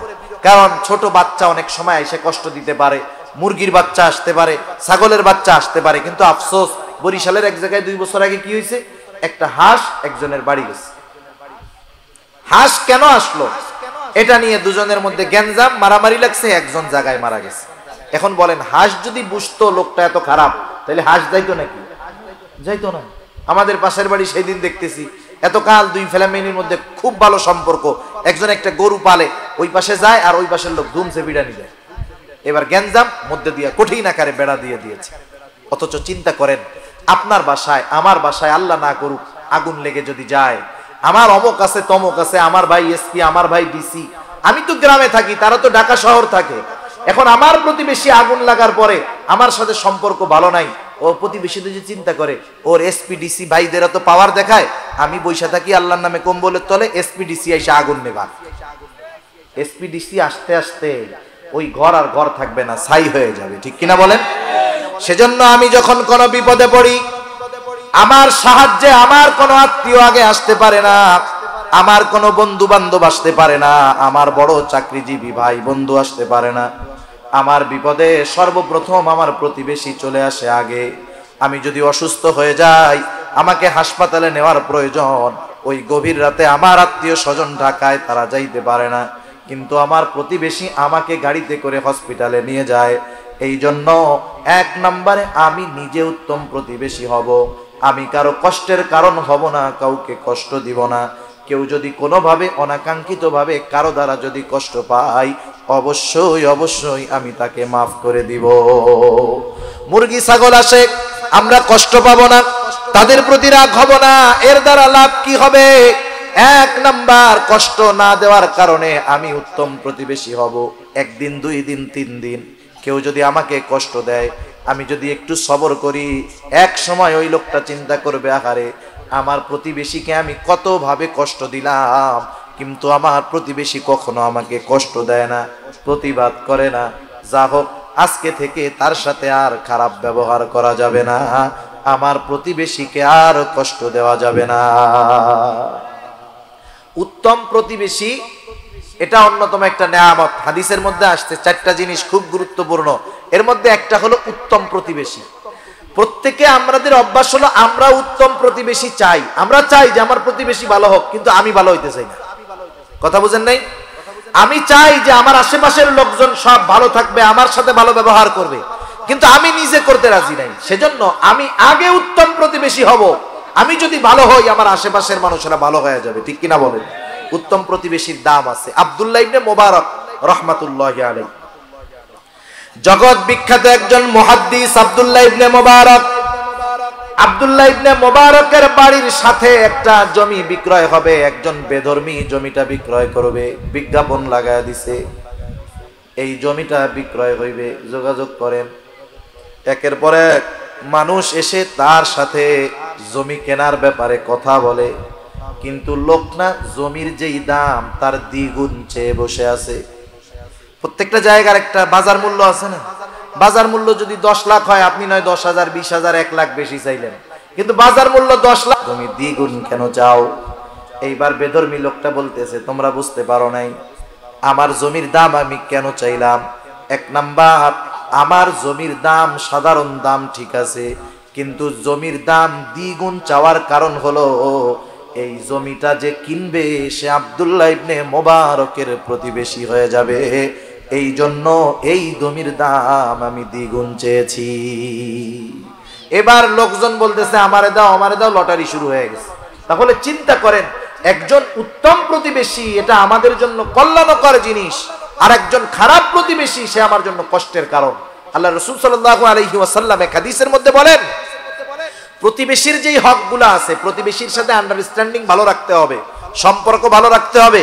কিন্তু সমস্যা কি, এখনকার জামানায় সবচাইতে বড় শত্রু হলো প্রতিবেশী আর এক প্রতিবেশীর, ঠিক কিনা বলেন? অনেক সময় এমন হয়, সম্পদওয়ালা যারা, সম্পদওয়ালা টাকাওয়ালা যারা, এরা প্রতিবেশী যদি গরিব হয় ও মনে মনে চিন্তা করে, ওরে যেমনেই হোক এখান থেকে যদি উচ্ছেদ করে দিতে পারতাম, আমার বিল্ডিংটা আর একটু বড় বানাইতে পারতাম, তাইলে আমার খুব ভালো হইতো। এই ধরনের চিন্তা কিছু মন মানসিকতা কিছু মানুষের আছে, এজন্য প্রতিবেশীরে কষ্ট দেয়। মনে করেন আপনি 3 তলায় থাকেন, শহরের বাড়িতে এই অবস্থাগুলো বেশি হয়। আপনি 3 তলায় থাকেন, নিচে টিন শেডওয়ালা লোক আছে না নাই? আপনি কি করেন, আপনার পোলার রাতের বেলা মুত আইছে, আপনি জানলা দিয়ে এখন আব্বা স্টার্ট দিয়ে দাও। এ ধরনের কাজ কাম করা যাবে? জানালা দিয়ে থুতু ফালাবেন না, কাশি ফালাবেন না, কারণ আপনার প্রতিবেশী ওইখানে আছে, এটা তার জন্য কষ্টের কারণ হবে। আল্লাহর রাসূল সাল্লাল্লাহু আলাইহি ওয়াসাল্লাম এগুলা নিষেধ করেছেন। নবীজি বলতেছেন, শোনো, জিবরাইল আমাকে প্রতিবেশীর হকের ব্যাপারে এতটা গুরুত্ব দিয়েছে, এতটা তাগিদ দিয়েছে, আমি তো একটা সময় মনে করতেছিলাম না জানি প্রতিবেশীকেও সম্পদের ওয়ারিস বানায় দেওয়া হয়। যেই ওয়ারিসি সম্পদের একটা মালিকানা হয়তো প্রতিবেশীর জন্য আল্লাহ বরাদ্দ করে দিবেন। প্রতিবেশীর ব্যাপারে এতটা গুরুত্ব আল্লাহ রাব্বুল আলামিন আমার আপনার রাসূলকে দিয়েছেন, এটা আমাদের শিক্ষার জন্য। সেজন্য আমরা প্রতিবেশীর সাথে ভালো আচরণ করব। নবীজি বলেন, তাইলে কি হবে? তাইলে তোমরা প্রকৃত মুমিন হতে পারবা। সুবহানাল্লাহ বলেন। কারণ আমার দ্বারা যদি কেউ কষ্ট পায়, আমি যদি হাজি হই, গাজী হই, তাহাজ্জুদ গুজারি হই, আমি প্রকৃত মুমিন মুসলমান হতে পারি নাই। আমি আমার প্রতিবেশীকে কথার মাধ্যমে কষ্ট দেই, জবানের মাধ্যমে কষ্ট দেই, হাত পা কথা অঙ্গ প্রত্যঙ্গের দ্বারা কষ্ট দেই, আমি প্রকৃত মুমিন হতে পারি নাই। রাসূলুল্লাহ সাল্লাল্লাহু আলাইহি ওয়াসাল্লাম বলেন, আল মুসলিমু মান সালিমাল মুসলিমুনা মিন লিসানিহি ওয়া ইয়াদিহি। নবীজি বলেন, প্রকৃত মুসলমান হলো সে যার মুখ এবং হাত থেকে অপর মুসলমান নিরাপদ থাকে। একটু নিজেকে নিজে প্রশ্ন করবেন যে আমার প্রতিবেশী, আমার মুমিন ভাই, আমার আত্মীয় স্বজন, এরা কি আমার জবানের থেকে মুক্ত? আমি কি তাদেরকে কোনো জবান দ্বারা কষ্ট দেই, অঙ্গ প্রত্যঙ্গের দ্বারা কষ্ট দেই? যদি দিয়ে থাকি তাইলে আমি প্রকৃত মুমিন হতে পারি নাই। সেজন্য ভাই প্রতিবেশীর সাথে সম্পর্ক ভালো করব। আল্লাহ রাসূল সাল্লাল্লাহু আলাইহি ওয়াসাল্লাম এক হাদিসের মধ্যে বলেন, তোমরা তরকারির মধ্যে একটু ঝোল বেশি দিবা, পানি বেশি দিবা। কেন? যাতে প্রতিবেশীর খবরাখবর নিতে পারো। মনে করেন অনেক সময় হয় একজন মানুষ একটু টাকাওয়ালা আর একজন গরিব। টাকাওয়ালা মানুষ ওই গরিব মানুষের বাড়িতে কিছু খাবার সামগ্রী পাঠাইলো। আমাদের মা বোনদেরকে যা দেখি, কোনো ফ্যামিলি থেকে যদি কোনো কিছু পাঠায়, ওনারা খালি বাটি ফেরত দিতে চান না, ঠিক না? চাই যে আমিও আমার ভালো কিছু হইলে দিব। আপনি তো ডেলি গোশত খান, আপনার প্রতিবেশী মাসে একবারও পায় না, বছরে 2-3 বার পায় না। এখন ওর বাসায় একদিন গোশত কোনো মতে আসতে, ছাট ছুট যা হয় হোক, আপনি তো ডেলি খান। এখন ওর বাসায় খাবার পাঠাইছিলেন, ও বাটিতে একটু হাড্ডি হুড্ডি রান্না করে আপনার কাছে পাঠাইছে। আমাদের খাসলাত কি? ওইটা দেখার পরে আগে মুখ একটা ভেংসি মারে, এইগুলার কি দরকার ছিল, এগুলা আমরাও খাই না, আমাদের বাচ্চারাও খায় না। আরে ভাই, ওই লোকটা তো গরিব মানুষ, সে আপনার বাড়িতে বড় আশা করে নিয়ে আসছে, আপনি না খান, বাচ্চাদের না খাওয়ান, আপনি আপনার বিড়ালরে দিয়ে খাওয়ায় দেন, সমস্যা নাই, কিন্তু গ্রহণটা তো হাসি মুখে করবেন, ঠিক কিনা বলেন? সেজন্য অনেক সময় আছে যে আমার প্রতিবেশী একটু গরিব মানুষ, আমারে দাওয়াত দেয়, আমার জন্য কিছু খাবার পাঠায়, যেগুলো আমি খাই না, আমার পছন্দ না, পরিবার পরিজনকে খাওয়াই না, আমরা কি করি সেটা নেগলেক্ট করি, ফিরাইয়া দেই, মুখ ভেঙচি মারি, একবারে তুচ্ছ মনে করি। না না, এমনটা করা যাবে না। আমি হাসি মুখে নিব, আমি না খাই, ফালায়া দিলাম, অন্য আরেকজনকে দিলাম, কিন্তু আমি যদি তাকে ফিরাইয়া দেই মুখটা গোমড়া করে, সে অন্তরে কষ্ট পেয়ে যাবে, ঠিক কিনা বলেন? এজন্য প্রতিবেশীর সাথে আন্ডারস্ট্যান্ডিং ভালো হবে, প্রতিবেশীর সাথে সম্পর্ক ভালো করতে হবে, উত্তম আচরণ করতে হবে, কষ্ট দেওয়া যাবে না, কষ্টের কারণ হওয়া যাবে না। কেউ যদি অনাকাঙ্ক্ষিত ভাবে কষ্ট দেয়, সেটাকে কষ্ট মনে করা যাবে না। এই যে পাশাপাশি বাসায় যখন অবস্থান করা হয়, অনেক জায়গায় দেখেছি, অনেকে অভিযোগও করছে এরকম, হুজুর বাচ্চাটা আমার বাচ্চা, কয়েক মাস বয়স, ও তো বোঝে না, কান্নাকাটি করে, আমার পাশের প্রতিবেশী চরম আকারে আমাকে বকাঝকা করে, গালাগালি করে, বিরক্ত হয়, হুজুর কি করব? আমি বললাম, ভাই কি বলবো, একটু চিন্তা করে দেখেন, কোন বাচ্চা কি ইচ্ছা করে কান্না করায় নাকি? মা বাবা কান্না করে, মা বাচ্চা আইসা মা বাবাকে ধমক দেয়, কত খারাপ কথা বলে। এরকম অনেক সময় হতে পারে যে একজনের বাচ্চা কান্নাকাটি করতেছে রাতভর, আপনার একটু কষ্ট হচ্ছে, আপনি একটু সবর করেন না, আল্লাহ তাআলা এর প্রতিদান দিবে, ঠিক আছে ইনশাআল্লাহ। এগুলো আমরা খেয়াল রাখবো যে আমরা উত্তম প্রতিবেশী হব, উত্তম প্রতিবেশী হব, আর আল্লাহ তাআলা তাইলে আমাদেরকে উত্তম প্রতিবেশী মিলায় দিবে। 3 নাম্বার নবীজি বলেন, 4 নাম্বার নবীজি বলেন, ওয়া আহিব্বা লিন-নাস মা তুহিব্বু লিনাফসিকা তাকুম মুসলিমা। রাসূলুল্লাহ সাল্লাল্লাহু আলাইহি ওয়াসাল্লাম বলেন, তুমি মানুষের জন্য সেটাই পছন্দ করবা যেটা নিজের জন্য পছন্দ করো। তুমি মানুষের জন্য সেইটা পছন্দ করবা যেটা নিজের জন্য পছন্দ করো। এই যে রমজান মাস আসতেছে, বিভিন্ন গ্রুপ অফ ইন্ডাস্ট্রি জাকাত দিবে, জাকাত দিবে না? জাকাত দিবে, জাকাত, জাকাতের শাড়ি, জাকাতের লুঙ্গি ওই ঢাকা থেকে আনবে, এক একজনের একটা লুঙ্গি দিবে, একটা জাকাতের শাড়ি দিবে, মানুষ হুড়োহুড়ি করে আনতে যাবে, আনতে গিয়াও আবার অনেক মানুষ মারাও যাবে, ঠিক কিনা বলেন? এদেশে সব কিছুর দাম আছে, শুধু মানুষের জীবনের দাম নাই। তামাম দুনিয়ায় সব কিছুর দাম আছে, মানুষের জীবনের দাম নাই। ওই যে 25-30 জন প্রতি বছরই এরকম 50-60-100 জন মারা যায়, কিন্তু সিস্টেমের পরিবর্তন নাই। কারণ যারা জাকাত দেয় এরা আল্লাহর জন্য দেয় না, ওরা দেখানোর জন্য দেয়। আল্লাহর জন্য যদি জাকাত দিত, তাইলে জাকাত গ্রহীতাও একটা সময় জাকাত দেওয়ার যোগ্যতা অর্জন করতো, ঠিক কিনা বলেন? মনে করেন জাকাতের মালের সিস্টেম হলো, যার উপরে জাকাত ফরজ, সে যখন একজন মানুষকে, অসহায় দুস্থ মানুষকে জাকাতের টাকা দিয়ে দিবে, তখন ওই টাকার মালিকটা সে হয়ে যাবে। আর যারা জাকাত দেয় তাদের এই ক্রেডিট নেওয়ার কোনো ভাব নাই যে আমি জাকাত দিচ্ছি, বরং বিষয়টা এমন না, বরং বিষয় হলো আল্লাহ সুবহানাহু ওয়া তাআলা ধনীর সম্পদের মধ্যে দরিদ্র গরিব অসহায়ের হক রেখে দিয়েছেন আল্লাহ তাআলা। যাকাত দেওয়া মানে কোন দরিদ্র অসহায়কে সহযোগিতা করা তা নয়, বরং আল্লাহ প্রদত্ত হকটা তার কাছে পৌঁছায়া দেওয়া, ঠিক কিনা বলে? সেজন্য গরিবকে যাকাত দিয়ে আল্লাহর কাছে শুকরিয়া আদায় করার দরকার ছিল। আল্লাহ, তাদের হকটা আমার কাছে ছিল, আমি তাদের কাছে পৌঁছায়া দিতে পারছি, আপনার দরবারে শুকরিয়া আদায় করি। কিন্তু তা না কইরা কি করে, আরো ক্রেডিট দেখাবে, এমন পদ্ধতিতে যাকাত দিবে যাতে দারিদ্রতা দূর হয় না। একটা মানুষকে আপনি যাকাত দিলেন, আপনার 10 লক্ষ টাকা যাকাত হয়েছে। স্বাভাবিকভাবে আমাদের দেশে কোন মানুষের কাছে যদি 50-55 হাজার টাকা, 52.5 ভরি রূপা অথবা 7.5 ভরি রূপা যদি উভয়টা টাকা মিলায়া থাকে, তাইলে 52.5 ভরি রূপায় যেই পরিমাণ টাকা হয়, ওই টাকা যদি কারো কাছে 1 বছর সংরক্ষিত থাকে, তাহলে সে সাহেবে যাকাত হয়ে যায়, তার উপরে যাকাত দেওয়া ওয়াজিব হয়। তার কাছে যদি 50,000 টাকা থাকে, সে 1250 টাকা যাকাত দিয়ে দিবে। বেশি থাকলে ওই অনুযায়ী শতকরা 2.5% হারে যাকাত দিয়ে দিবে। সহজ হিসাব, শেষ, ক্লিয়ার হিসাব। এখন দেখেন, মনে করেন এক্সাম্পল বোঝানোর জন্য বলি, আমার যাকাতের টাকা হয়েছে 1 লক্ষ টাকা, কথার কথা, আমি 1 লক্ষ টাকা যাকাত দিব। আমি যদি 200 মানুষের মধ্যে ওই 1 লক্ষ টাকা দেই, এক একজন পাবে কয় টাকা? 500 টাকা। কয় টাকা? 500 টাকা দিয়ে আজকের জামানায় একদিনের বাজার হয় না। এতে কি হবে? ওই দরিদ্র মানুষগুলো দরিদ্রই থেকে যাবে। কিন্তু আমি যদি এটা করতাম, আমি 10টা রিক্সা কিনলাম, 1 লক্ষ টাকা দিয়ে 4টা 5টা আমি ইজি বাইক কিনলাম, রিক্সা কিনলাম, আমি 10 জন যাকাত গ্রহীতা নিতে পারে এমন লোককে বললাম, ভাই শোনো, এই যে 10টা রিক্সা 10 জনকে দিলাম, ওই এক একজনের ফ্যামিলিতে 5 জন করে যাকাত খাওয়ার উপযুক্ত লোক আছে, আমি একজনকে দিলাম, উপকার হলো 6 জনের। কয়জনের? জোরে বলেন, কয়জনের? 6 জনের। সে ওটা পরিশ্রম করে ইনকাম করে খাইতে পারলো। এই সিস্টেমে যাকাত দেওয়ার দরকার ছিল। যদি দেওয়া হতো তাহলে সমাজ থেকে যাকাত নেওয়ার লোক পাওয়া যাইতো না, অধিকাংশ মানুষ যাকাত দেওয়ার যোগ্যতা অর্জন করতো। ঠিক কিনা বলেন? সেজন্য আমাদের সমাজ ব্যবস্থায় যে পদ্ধতিতে যাকাত দেওয়া হয়, এর দ্বারা যাকাত আদায় হয় না, এর দ্বারা যাকাত আদায়ও হয় না, দারিদ্রতাও দূর হয় না। মূল উদ্দেশ্য যেটা ছিল যাকাতের, এটার দ্বারা হাসিল হয় না।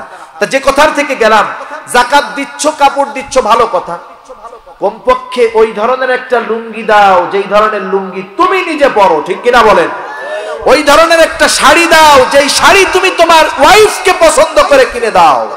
কিন্তু তুমি এমন লুঙ্গি দাও মাশাআল্লাহ একবার ধোয়ার পরে ওইটা তেনা না লুঙ্গি টেরি পাওয়া যায় না। ঠিক কিনা বলেন? বলেন তো।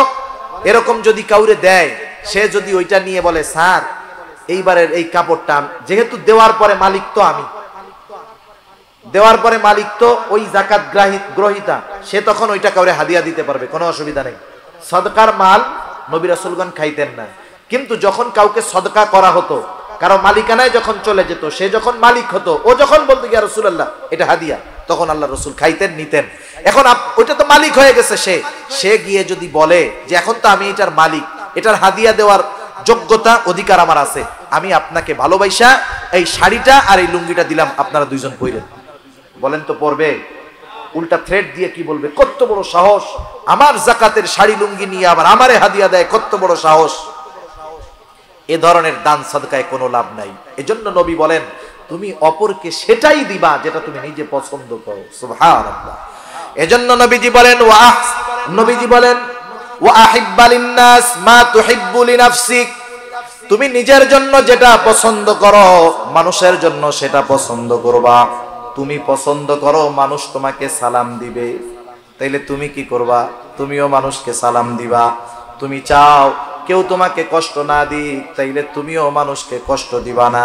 তুমি চাও মানুষ তোমার সাথে ভালো ব্যবহার করুক, তাইলে তুমিও মানুষের সাথে ভালো ব্যবহার করবা। সেজন্য নবী বলেন, ও আবু হুরায়রা, ওয়া আহিব্বা লিন-নাস, মানুষের জন্য তুমি সেটাই পছন্দ করবা, মা তুহিব্বু লিনাফসিক, যেটা নিজের জন্য পছন্দ করো। তাহলে কি হবে? তাকুম মুসলিমা, তুমি প্রকৃত মুসলিম হতে পারবা। এরপরে নবীজি বলেন, ওয়ালা তুকসিরিয যিহকা ফা ইন্না কাসরাতান যিহকি তুমিতুল কলব। নবীজি বলেন, ও আবু হুরায়রা, ওয়ালা তুকসিরিয যিহকা, অতিরিক্ত হাসি হাসবা না, অতিরিক্ত হাসি হাসবা না, কারণ অতিরিক্ত হাসি অন্তরকে মৃত বানায় দেয়। আল্লাহ তাআলা কোরআনুল কারীমের মধ্যে বলেন, ফালইয়াদহাকু কলিলান ওয়ালইয়াবকু কাসীরা। আল্লাহ রাব্বুল আলামিন বলতেছেন, ফালইয়াদহাকু কলিলা, হাসো কম, কাঁদো বেশি, কারণ এই জিন্দেগিটা খুব সংক্ষিপ্ত। আমার আগে হযরত বলতেছিলেন যে এই হায়াতটা বড় সংক্ষিপ্ত, বড় সংক্ষিপ্ত। কত সংক্ষিপ্ত এটা মৃত্যুর পরে টের পাওয়া যাবে। এই সংক্ষিপ্ত জীবনে অতিরিক্ত হাসি ফুর্তি আড্ডাবাজি করে অনন্তকালের যেই পাথেয় সেগুলাকে সংগ্রহ না করে আমরা এই দুনিয়ার হাসি খুশি ঠাট্টা মশকরা কৌতুকের মধ্যে আমরা যে জড়ায় যাচ্ছি, আমরা যদি মৃত্যু থেকে নিয়ে পরকালীন জীবনের ভয়াবহতা অনুধাবন করতাম, বুঝতাম, দুনিয়ার মানুষ হাসি করা ভুলে যাইতো। ঠিক কিনা বলেন? দুনিয়ার মানুষ হাসা ভুলে যাইতো। দেখেন সাহাবায়ে কেরাম কান্নাকাটি করতেন, কি পরিমাণ কান্নাকাটি করতেন। জান্নাতের সুসংবাদ পাওয়ার পরেও তারা কান্নাকাটি করতেন। আমি একটা ঘটনা বলে আলোচনা শেষ করে দিব, 5-7 মিনিট, আর বেশি না। হযরত ওসমান রাদিয়াল্লাহু তাআলা আনহু, নাম শুনছেন না আপনারা? রাসূল আকরাম সাল্লাল্লাহু আলাইহি ওয়াসাল্লাম হযরত ওসমান রাদিয়াল্লাহু তাআলা আনহুর সাথে ওনার 2টো কন্যা বিবাহ দিয়েছেন। প্রথম জন মারা যাওয়ার পরে দ্বিতীয় জন দিলেন, দ্বিতীয় জনও মারা গেছে। এখন নবীজির আর অবিবাহিত কোনো কন্যা নাই। নবীজি বললেন, ও ওসমান, আমার তো আর কোনো কন্যা অবিবাহিত নাই, যদি আমার আরো একটা কন্যা থাকতো তোমার সাথে আমি তাকে বিবাহ দিয়ে দিতাম। এই হযরতে ওসমান রাদিয়াল্লাহু তাআলা আনহুর ব্যাপারে নবীজি কি বলেন? মক্কা থেকে যখন মদিনায় সাহাবারা গেল, মুসলমানদের সাথে ইহুদিদের হিংসাত্মক মনোভাব, তারা মুসলমানদেরকে কষ্ট দিত। মদিনার ভিতরে কয়েকটা কূপ ছিল, কুয়া ছিল, চিনেন নাকি আপনারা? কোন কোন জায়গায় বলে ইদারা, বলে না, অনেক গর্ত থেকে পানি উঠায়। টিউবওয়েলে দেখবেন এক জায়গায় পানি উঠাইছে, পানিটা এক পাশে খুব সুন্দর, পাশেই আর এক জায়গায় উঠাইছে, এত আয়রন আর্সেনিক, খাওয়াই যায় না, গন্ধ হয় কি হয় না? মদিনার বুকেও এরকম কয়েকটা কুয়া ছিল, সবগুলা কুয়ার পানি ছিল লবণাক্ত, পান করার জন্য অনুপযুক্ত। আরেকটা কুয়া ছিল মিষ্টি পানির কুয়া, পানের জন্য উপযুক্ত। কিন্তু কুয়াটার মালিক ছিল একজন ইহুদি। সে সবাইকে পানি নিতে দিত, কিন্তু মুসলমানদেরকে পানি নিতে দিত না। বিভিন্ন রকমের টাল বাহানা করত, কষ্ট দিত। পানি কিন্তু জটিল এক জিনিস। পানি যদি দেহে যদি পানি শূন্যতা দেখা দেয়, হরেক রকমের রোগ দেখা দিতে পারে। অনেক সময় দেখবেন এক জায়গায় একজন মানুষ চট্টগ্রামের পানি খেয়ে অভ্যস্ত, সিলেট যাইয়া কয়েকদিন পানি খাইছে, পেটের অবস্থা খারাপ, হয় কি হয় না? সেজন্য পানির কষ্ট মুসলমানদের, ইহুদিরা ঠিকমতো পানি দেয় না। রাসূল আকরাম সাল্লাল্লাহু আলাইহি ওয়াসাল্লামের কাছে বলা হলো, ইয়া রাসূলুল্লাহ, পানির বড় কষ্ট, ইহুদি আমাদেরকে ঠিকমতো পানি দেয় না, পানি পান করার পানি পাই না। রাসূল আকরাম সাল্লাল্লাহু আলাইহি ওয়াসাল্লাম সাহাবাদের কষ্ট দেখে বললেন, তোমাদের মধ্যে কে আছো ইহুদির কাছ থেকে কুয়াটা ক্রয় করে কিনে মুসলমানদের পানির কষ্ট দূর করে দিবা? কে আছো? কে আছো এই কাজ করবা? নবীজি ঘোষণা দিয়ে দিয়েছেন। আর সবাই জানে আল্লাহর রাসূল যখন কোনো কথা বলেন, যখন কোনো আদেশ করেন, কিছু বলেন, সাহাবারা তাদের জীবন দিয়ে হলেও সেই আদেশ পালন করার চেষ্টা করে, ঠিক কিনা বলেন? ইহুদির কাছে খবর গেছে, ইহুদি বুঝতে পারছে কাম সারা, এইবার আমার এই কুয়া আমি 10 গুণ দাম দিয়ে বিক্রয় করতে পারবো, তারও বেশি দিয়ে পারবো, কারণ মুহাম্মাদের অনুসারী এই কুয়ার যা দাম বলবো ওরা সেটা দিয়ে কিনবে। অনেকে আশা করে গেছে, মনে করেন কুয়ার দাম 10,000 টাকা, একজন নিয়ে গেছে 20,000, কুয়াটা বেচবা? হ্যাঁ বেচবো। কত দিবা? 20,000। আরে মিয়া, এই মাল কি 20,000 নাকি? কারণ কিছু কিছু সময় ডিমান্ড যখন বাড়ে, চাহিদা যখন বাড়ে, ডিমান্ড যখন বাড়ে, 2 টাকার জিনিসও 20 টাকা হয়ে যায়, ঠিক কিনা বলেন? এই যে করোনা যখন শুরুতে আসছে, শুরুতে করোনা যখন আসলো, শুরুতে করোনা যখন আসছে তখন খালি একই বিজ্ঞাপন, করোনা থেকে বাঁচতে হাত ধন, 3 ফিট দূরে থাকেন আর মাস্ক লাগান, এটা আপনাকে করোনা থেকে সুরক্ষা দিবে। মানে এই প্রচারণা যেই চলতেছে, অনেক ফার্মেসির দোকানে মাস্কের ডিব্বা বছরের পর বছর পয়রা রাখছে, একটাও বিক্রয় হয় নাই, ইঁদুরে খেয়া ফেলছে। ওই মাস্ক গুলাও এখন বেচার রাস্তা হয়ে গেছে, ঠিক কিনা বলেন? ওই সময় করোনার আগে আমিও মাস্ক ব্যবহার করতাম মাঝে মধ্যে। ওই মাস্কের এক একটা বান্ডিলে 50টা থাকতো, 30 টাকা, 35 টাকা, 40 টাকা, 50 টাকা দিয়ে এক একটা বান্ডিল কেনা যাইতো, উন্নত মানের জিনিস দিয়ে বানানো। এখন যেগুলো বাজারে পাওয়া যায় যে সার্জিক্যাল মাস্ক, ওগুলা একেবারে লো কোয়ালিটির জিনিস দিয়ে বানানো, কিন্তু ওই সময়ের গুলো হাই কোয়ালিটির ছিল। এই তো বাজারে বিক্রয় হয়তো 2 টাকা করে পিস সর্বোচ্চ, ওই মাস্ক বাজারে শর্ট পড়ে গেছে, 30, 40, 50 টাকা দিয়ে একটা মাস্ক কেনা লাগছে, ঠিক কিনা বলেন? এইবার ইহুদি চিন্তা করেছে, পেয়ে গেছি সুযোগ, একের পর এক সাহাবী যায়, সব সম্পদ নিয়ে যায়, কেউ ইহুদির কুয়াটা কিনতে পারে না।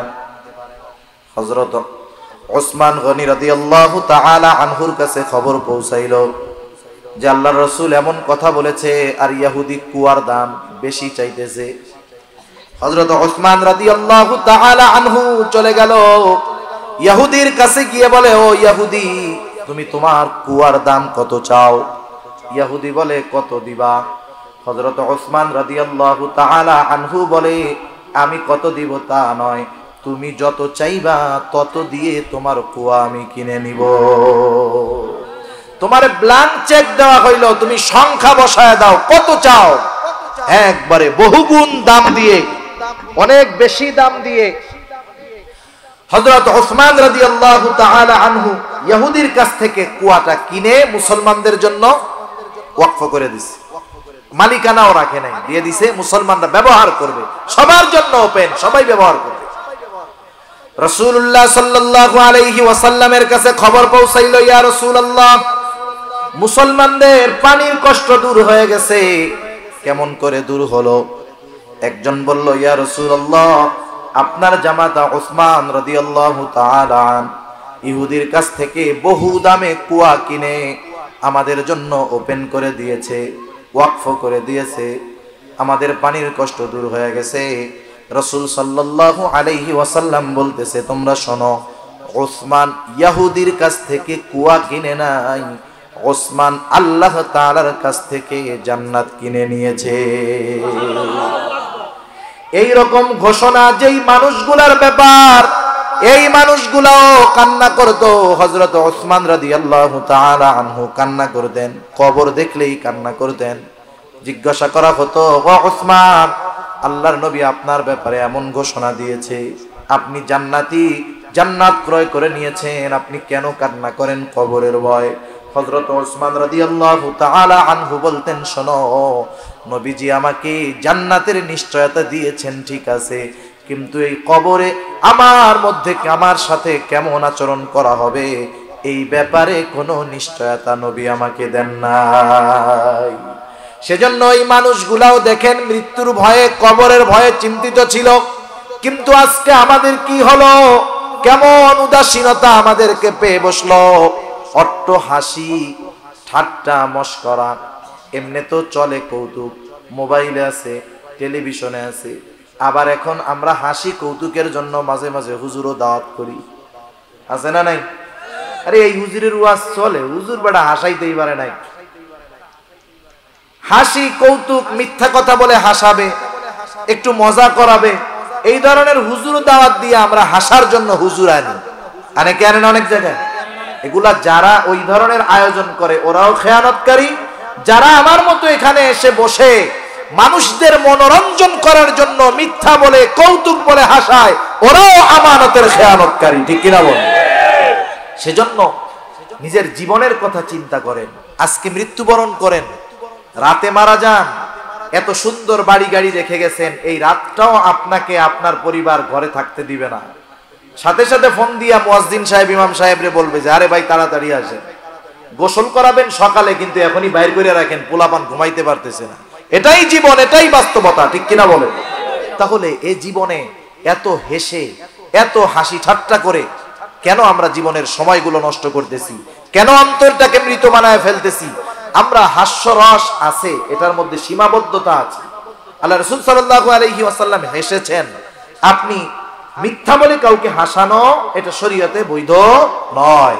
অধিকাংশ ক্ষেত্রে আমরা যা দেখি, শুনি, যতটুকু বুঝতেছি, এই হাসাহাসি যত কাণ্ড আছে অধিকাংশ ক্ষেত্রে মিথ্যা দিয়ে হাসানো হয়। এখান থেকে তো মিথ্যা বর্জনের শিক্ষা দেওয়ার কথা ছিল, কিন্তু এখান থেকেই যদি মিথ্যা বলে হাসানো হয় তাহলে মানুষ কি করবে? সেজন্য শরীয়তের মধ্যে, বৈধতার মধ্যে থেকে হাস্যরস অবৈধ নয়। আর হাসির ক্ষেত্রেও আমরা খেয়াল করব, ওই যে দৈত্যর মতো হা হা হা করে হাসবো না। হাসির সুন্নাত আছে না নাই? আল্লাহ রাসূল সাল্লাল্লাহু আলাইহি ওয়াসাল্লাম মুচকি হাসি হাসতেন। কি হাসি হাসতেন? মুচকি হাসি। সেজন্য হাসার ক্ষেত্রেও লিমিটেশন আছে। মুমিনের হাসাটাও হবে ইবাদত, মুমিনের কথাটাও হবে ইবাদত, ঠিক কিনা বলেন?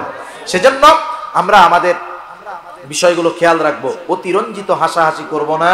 এতে আল্লাহর নবী বলেন কি হবে? কলব মারা যাবে। আর মৃত কলব ইবাদতের মজা পায় না।